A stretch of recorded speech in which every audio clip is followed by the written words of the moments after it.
DeRosa Insiders, it's Matt Faircloth, and I am here in a new environment. What? You're like, what, did you move, Matt? What are these paintings? Where's the Transforming Lives to Real Estate, the DeRosa on one shoulder, your book on the other? That's okay. I like to keep you guys guessing. We are here at a mobile office, a Regis, not a WeWork, not where the cool kids are with the tequila and the barefoot guy.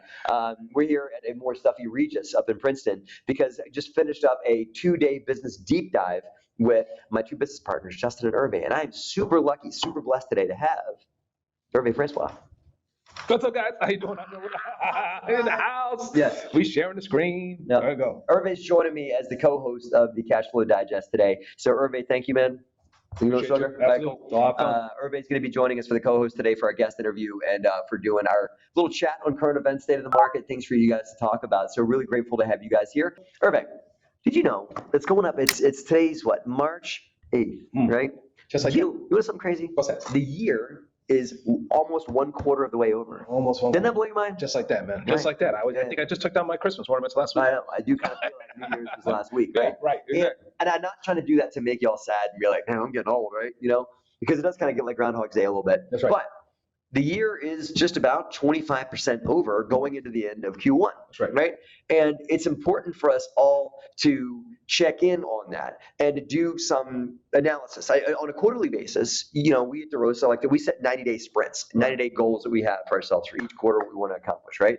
And it's important for anybody watching here, you know, if you guys are goal-oriented like we are, you probably got your year goals down. 2024, I want to do this. I want to acquire this many multifamily. I want to, you know, increase my income by, grow by, increase this, read this many books, you know, lose this many pounds, whatever. Whatever it is you got for your goals.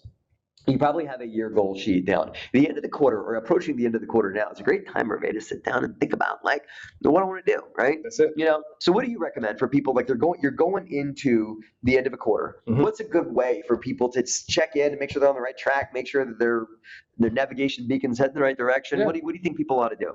You know, it's interesting. It's a great question, man. And I think, you know, when you start off the beginning of the year with those both set of personal and professional goals, it's really hard to stay on track in achieving those goals if you don't look at those goals on a regular basis, right? I mean, because it's like, oh my gosh, what was that goal again? How many deals? What I want to do? How much weight did I want to lose? Yeah, I said 5 pounds. yeah, right.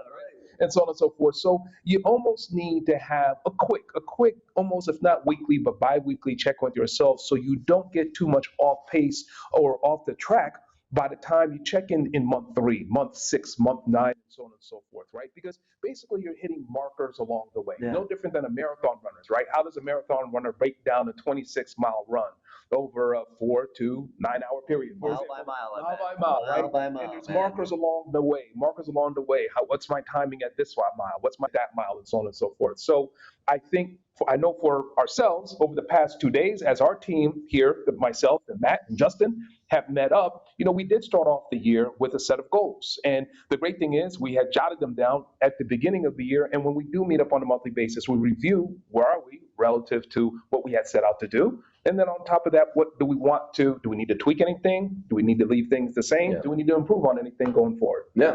So I think that's all brilliant, right? You guys, if something's not measured, it's not going to happen, right? And so the end of the quarter, now I challenge all you listeners here to go and revisit your quarter goal, your goals. And guess what?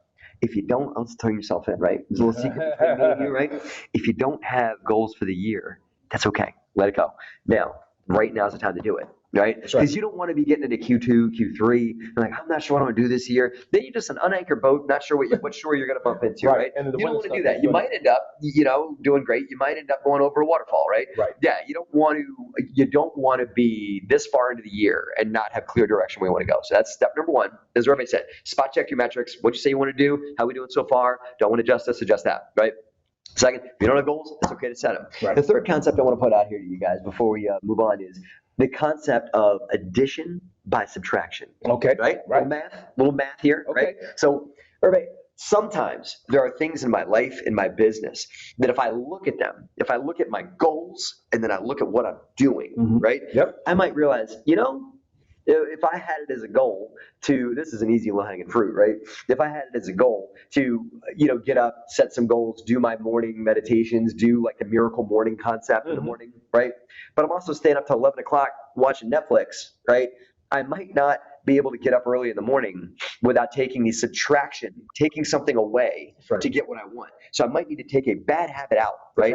And that might mean in your business, maybe you're over here trying to buy multifamily, like a lot of our DeRosa Accelerator students are, while I'm also doing fix and flips, while I'm also knocking out a few wholesales, while I'm also doing this. Maybe to get where you want to go, you got to take something away, right? So when you're doing that Q1 goal, look at where you want to go for the year and say, is there something on my actions, not your goals, but your actions? Compare your goals to your actions and look at those actions that you've been doing and say, is there something here that's no longer serving me? That's right. Not going to get me where I want. Absolutely. Right? And in a second vein, what is something that I can add in to my habit structures, right? What's something I can do now? Q1 is a great time to shift. I don't like hearing y'all doing shifts at the end, in the middle of Q4. Okay, now's the time to make course adjustments because you can pretty much get wherever you want to go through the end of the year by making some course adjustments now. So, what is a new habit you could put in? Could you say, well, I really want to do a multifamily deal this year, but I'm not underwriting anything, right? But we would tell our accelerator students, get out there and go underwrite 5 deals a week or whatever it is. That's a habit you could take down for the rest of the year.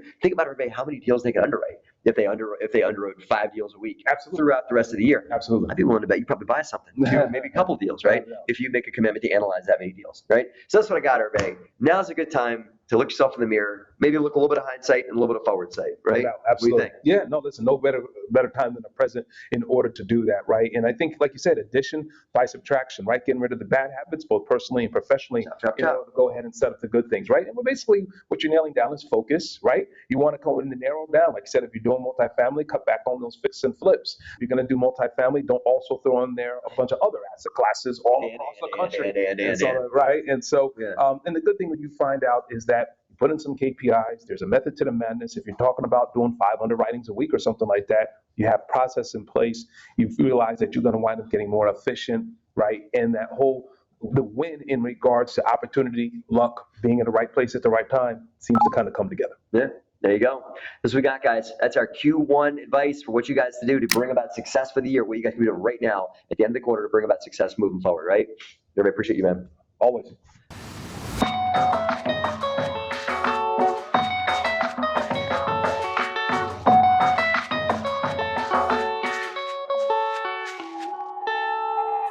Hey guys, Matt Faircloth here. Thank you for listening again to the Cash Flow Digest. I really appreciate you guys doing that. If you guys want to hear more about what DeRosa Group has to offer, go to DeRosa Group, DeRosa Group.com, DeRosaGroup.com online. You can hear about all the great things that we offer from an educational standpoint and passive investment standpoint on our website. See you there. And if you guys want to join our online community, DeRosa Insiders on Facebook, where you can watch this program get recorded every Friday at noon Eastern, and you can come on as even a guest or ask questions on the show. We hope to see you guys on our online community, DeRosa Insiders. See you there.